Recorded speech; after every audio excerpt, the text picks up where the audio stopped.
The past 2 months have been huge for me. I moved away from home, which I've come to realize is probably the hardest thing that I've ever done. And that just goes to show how blessed I am. Now I find myself going back and forth between two cities and seeing where I stand. Ottawa is safe and sound. The city doesn't have much to write home about compared to Toronto, but it's home and it always will be.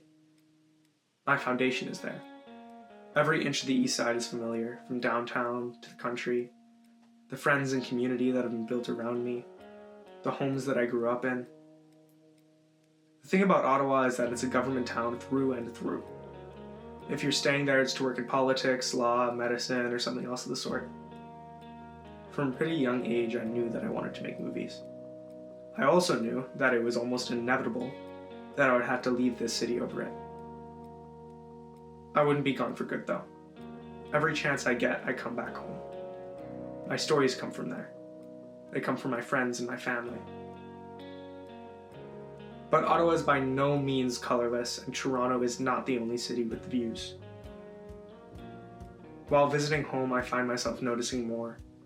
The scenery, the people, and most notably, I'm discovering that maybe the art and the culture isn't as hidden as I thought it was. And now Toronto. Living on my own here has been an adjustment.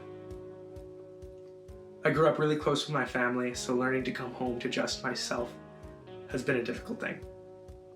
What makes up for it is all the things that there are to do. There's an overwhelming amount of shops, markets, and streets to explore, and the city is really easy to get around without needing a car.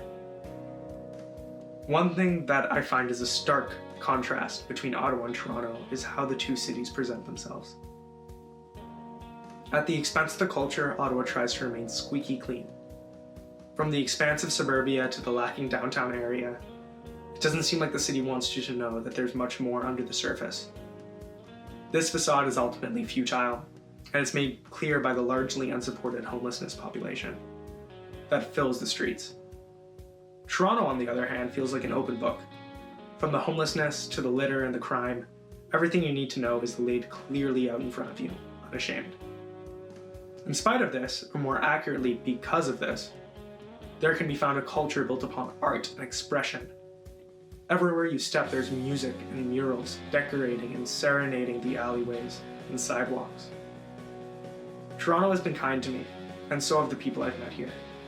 I'm looking forward to continuing moving between places, noticing, exploring, and discovering more about the city that made me, and the city that I'm now making my own.